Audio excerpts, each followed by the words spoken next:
Sure hope Miss Drysdale's gonna like this crawdad gumbo. She's bound to, Granny. It's a dandy New Year's present.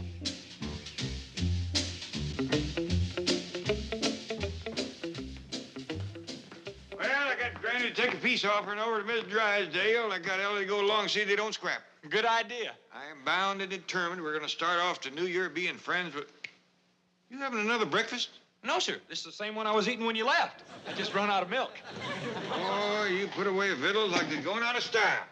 Shucks, fella gets hungry spooning half the night. Spooning half the night? You? Well, not just me. There was a girl, too. Oh, good, good. Well, maybe you better tell me more about it. You've been saying as how we got to start the New Year friends with Mrs. Drysdale. So I've been spooning with her maid. How's that going to make us friends with Miss Drysdale? Well, I ain't sure that it is. But anything that much fun is worth trying. Well, I'll settle for that. Boy, she sure is pretty. Kind of dumb, but awful pretty. Kind of dumb, huh? Yeah, like we was standing at the front door saying goodnight. Hugging, you know. Yeah, I remember. Well, after we hugged a while, she says, Jethro, she says, there's a dandy big sofa in the front hall. Would you like to go in and sit down? And I says, no, thanks.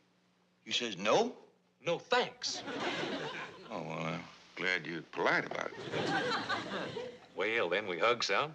Then we kissed some. And then she says, Jethro, she says, that's an awful nice sofa. You sure you wouldn't like to go in and sit down? And I says, no, thanks. So then we went to hugging, kissing. Jethro, why didn't you go in and sit on the sofa? Heck, fire, Uncle Jed. I wanted to stay out there with her. Boy, someday I gotta have a long talk with you. What about? Politics? Oh, don't bother, Uncle Jed. I done decided to be a brain surgeon. Too bad. Country's lost a great leader. Oh, Miss Drysdale's in the hospital. Doggone it, Granny promised me she wouldn't wallop her. Well, Granny didn't wallop her. She's in the hospital for something else. Granny's finding out what. Ellie Mae, why in the world are you wearing them raggedy old clothes? Well, you said you didn't want me wearing them tight pants no more.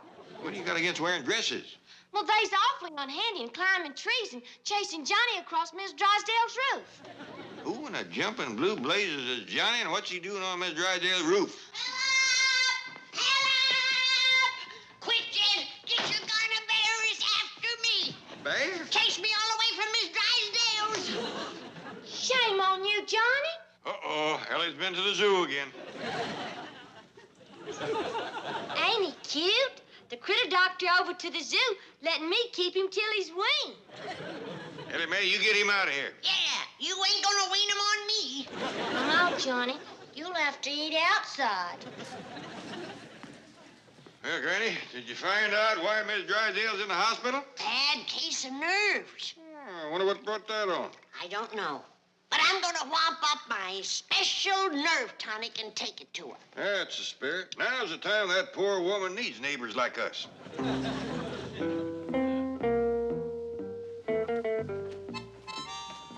Milburn, I am staying right here until you do something about those dreadful neighbors. Margaret, have a heart. This room costs $75 a day.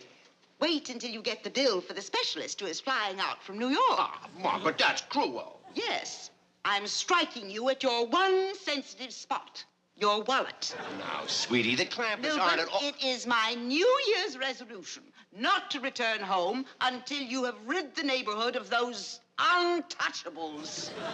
Come in. Dr. Stuyvesant has arrived.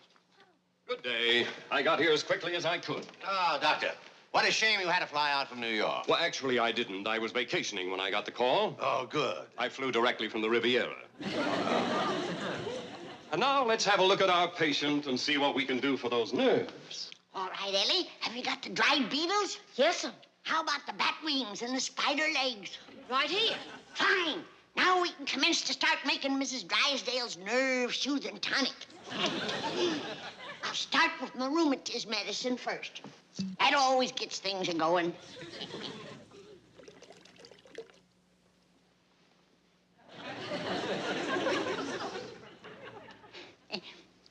Well, it's pretty near New Year's.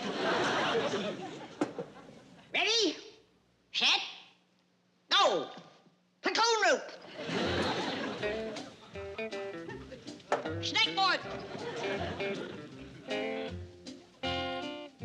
Dog bane!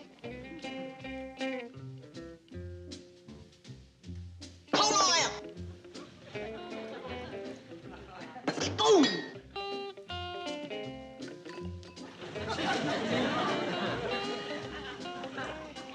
Sassafras bark.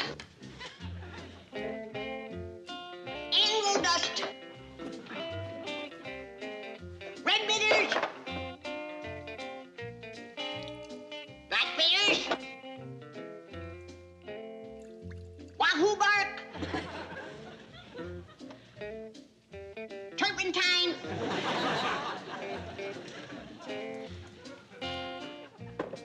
Tongs.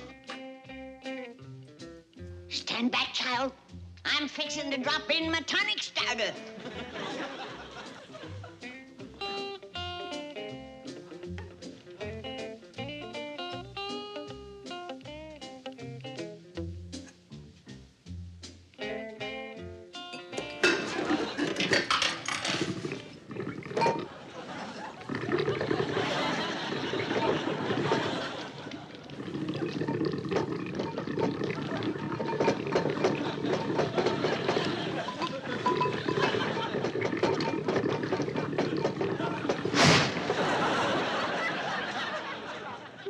How's your tonic coming, Granny? Best batch I ever made. Has pretty near 4 feet of lid lift.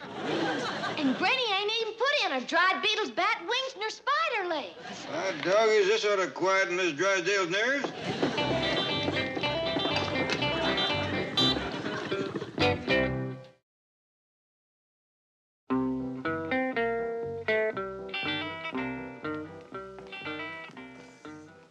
Oh, how is she, Doctor? Nothing wrong, I hope? Mr. Drysdale, your wife is as sound as a dollar. Oh, no. That sick? Oh, I see. You mean she's all right. I'm a banker, aware of inflation and all that. I'll drive you to the airport, and we'll discuss your fee on the way. This has been a very bad year for bankers. Mr. Drysdale, there is nothing wrong with your wife physically, but she is in a state of great emotional distress. Well, aren't we all? Financial reverses, taxes, bad investments. Her condition has nothing to do with money. Well, then it can't be serious. Your wife has a very definite psychoneurotic anxiety syndrome stemming from her conflict with your next-door neighbors. And I feel some cathartic discourse might be efficacious. Boy, that sounds expensive. Excuse me, Mr. Drysdale. Your office is on the telephone. Dr. Stuyvesant, Mrs. Drysdale is calling for you. All right, let her get it off her chest. All right, get a move on, everybody. Time's a-wasting. Gotta get down to the hospital. Hey, Uncle Jed.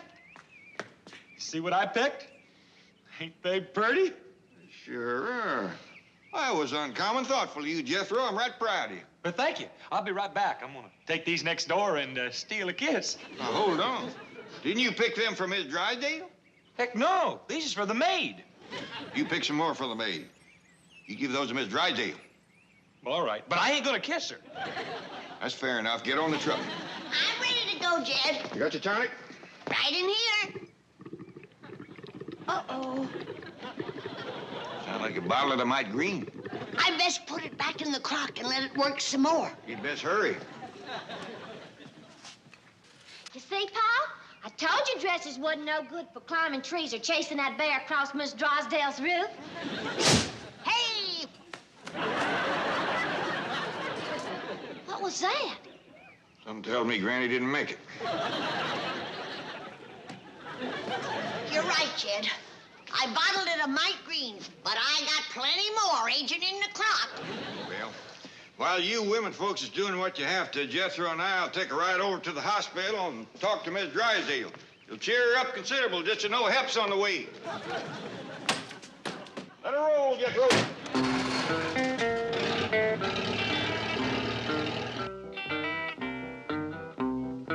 My very first encounter with those dreadful hillbillies was a traumatic shock.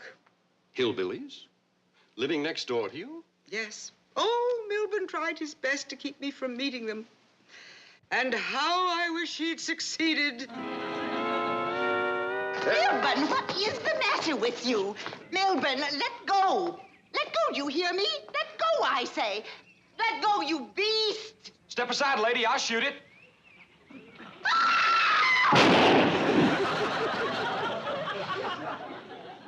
Now, let me get this straight, Mrs. Drysdale. He shot your fox fur? Blew it to tatters. Well, isn't it rather unusual for residents of the most exclusive section of Beverly Hills to walk around carrying guns? Not the Clampetts. Once they subjected us to armed invasion. Armed invasion? I can still see them descending on us like a band of frontier outlaws. Horrible!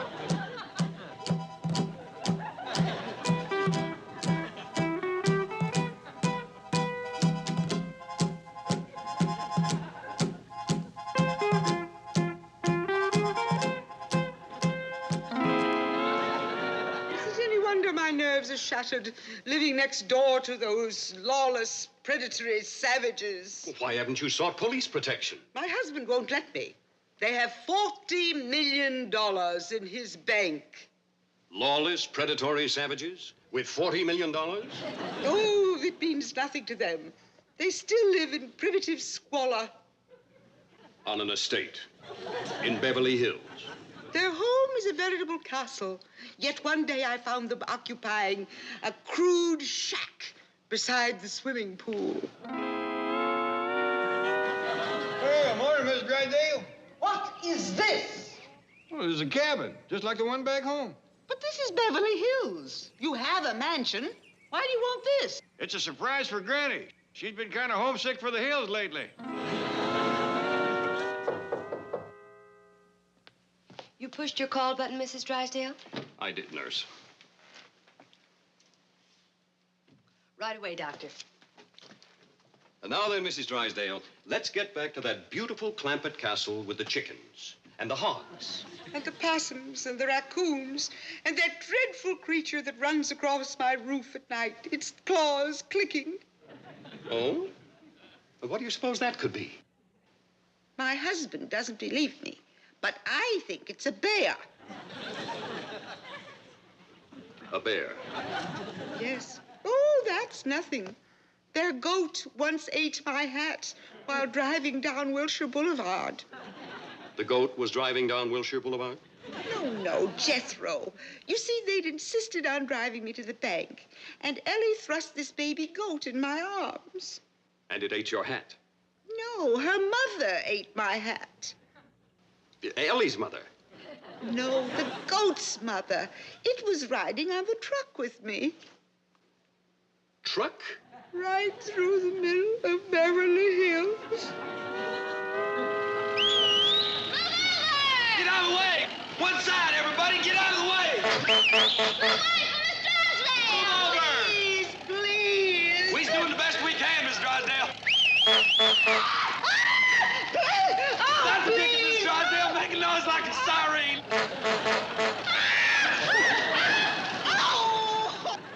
Oh, my friends saw me.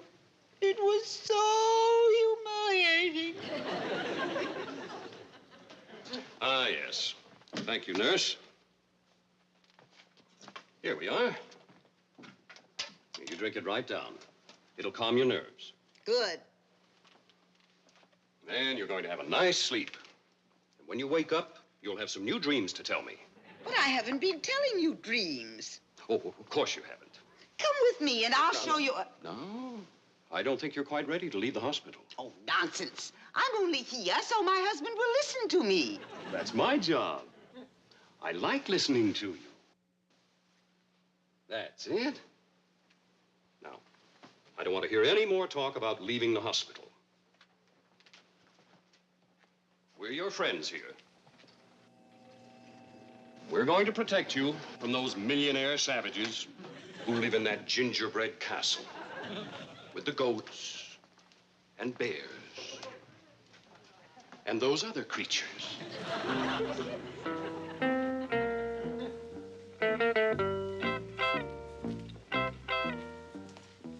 See that Mrs. Drysdale isn't disturbed.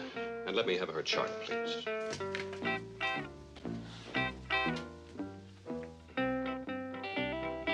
We can get in this way, Uncle Jed.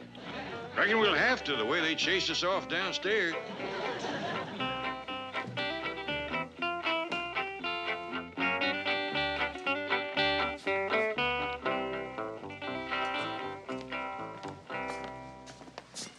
This is it, Uncle Jed. Mrs. Drysdale's name is right on the door.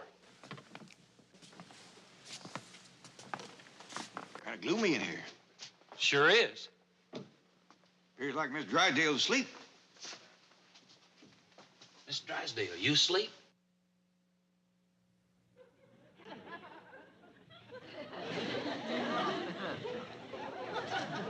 Get through.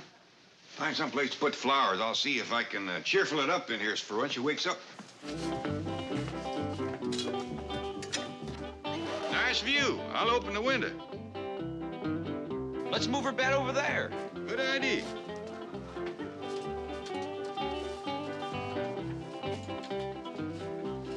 Yeah, that's a ticket.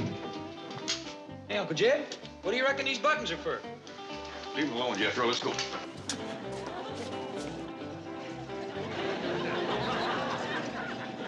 Should we go fetch Granny and Ellie now? Yep, and the nerve tonic. We'll have Miss Drysdale out of this hospital in no time.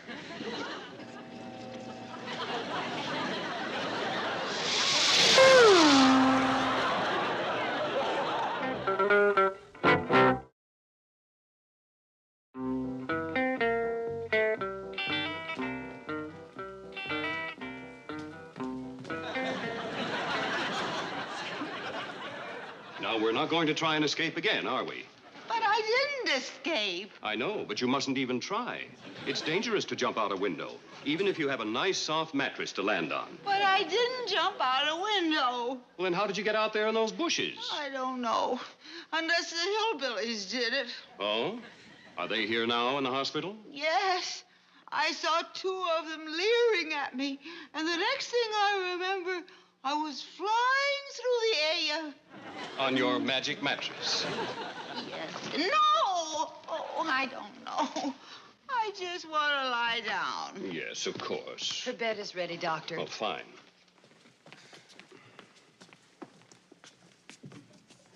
Here you are, Doctor. Oh, thank you.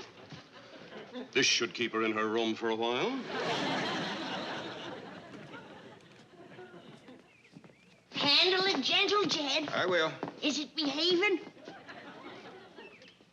Don't hear a peep out of it. Does it take long to get to that hospital? No, but it takes some doing to get to Mrs. Drysdale's room. You got to go up what they call a fire escape. How come? They won't let you pass the first floor. Funny thing, too, when I said that we'd come to see Miss Drysdale, this woman said, Miss Drysdale ain't having no visitors. So I said, I reckon she's lonely. I'm glad we come. And she still wouldn't let us in. That's a fact. She made us feel about as welcome as a muddy dog at a church wedding. Let's go. What's that for? Miss Drysdale, Granny says it's right soothing to have a critter to pet. I had in mind a pussy cat. That raccoon seems a mite skittish. Oh, she'll be all right once she gets in bed with Miss Drysdale. Let her roll, Jethro.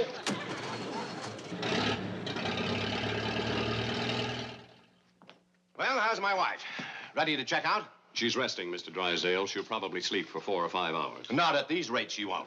I'll go wake her up. Mr. Drysdale, I don't think you appreciate the seriousness of your wife's condition. She has a psychotic fixation about those Clampetts. Oh, they're wonderful people. She imagines things. In my field, imagination can sometimes be more real than reality itself. Good. Just imagine your fee's been paid, and I'll run you out to the airport. Oh, let's go down to the cafeteria and discuss this over a cup of coffee. That I can afford.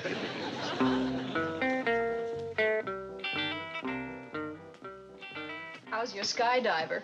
I don't think she'll jump any more today. I don't think she'll wake up any more today. Boy, is her husband a cheapskate. Look at these flowers he sent her.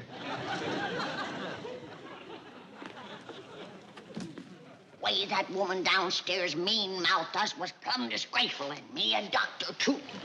Didn't even cut no mustard when I told her that I was pretty near a brain surgeon.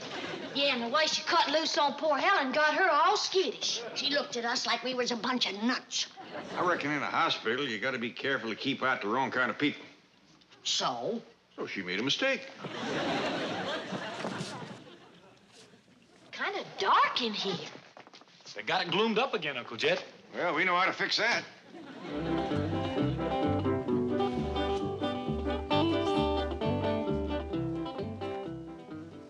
Somebody stole my flowers. Now you see why they got to try to keep out the wrong kind of people. I got your nerve medicine, Miss Drysdale. Make you sleep real good. Appears like she's sleeping real good right now. Wake her up, Ellie, so I can give her my medicine. Well, that don't make a whole heap of sense, Granny. Who's the doctor around here, you or me? Wake her up, Ellie. Miss Drysdale? Miss Drysdale?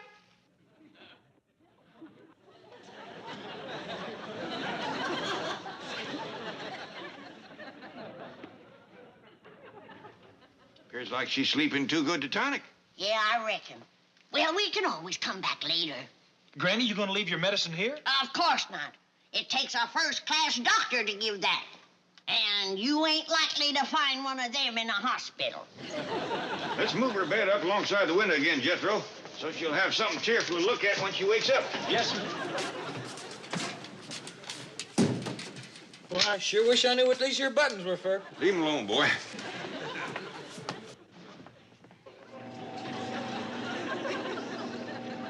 We gotta do everything we can to get her out of here. We will, Granny.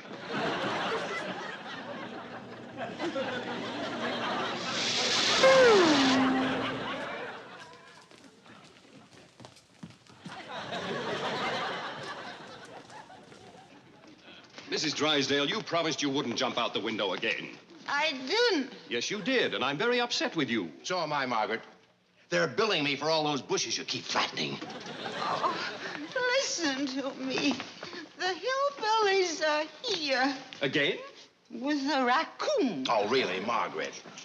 Now, don't you worry. There's something on the way that will make those nasty old hillbillies disappear. Her bed is ready, Doctor. Fine. I want restrainers on her this time. Yes, sir. Here you are, Doctor. Oh, thank you. Well, if she gets out after this, she really has got a magic mattress. Miss Drysdale ought to be awake by now. Yeah, let's get back to the hospital. I declare, sleeping sounder than ever. Jethro, quit playing with the buttons and come on. Come on, Granny. Wait a minute. It ain't fitting for no doctor to climb down a fire escape. I'm using the stairs.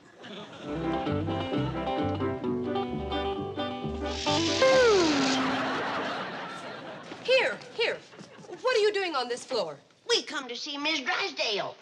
Mrs. Drysdale's not allowed to have visitors. Nor fresh air, nor sunshine neither. What kind of a hospital are you running here? Now, Granny. You must all leave immediately. Don't you sass me, I'm a doctor. Simmer down, Granny. I have half a mind to take Miss Drysdale out of here.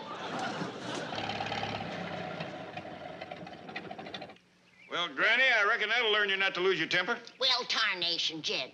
Who'd have thought they'd take it out on poor, sick Miss Drysdale? Well, they did. They chucked her right out the window into the bushes.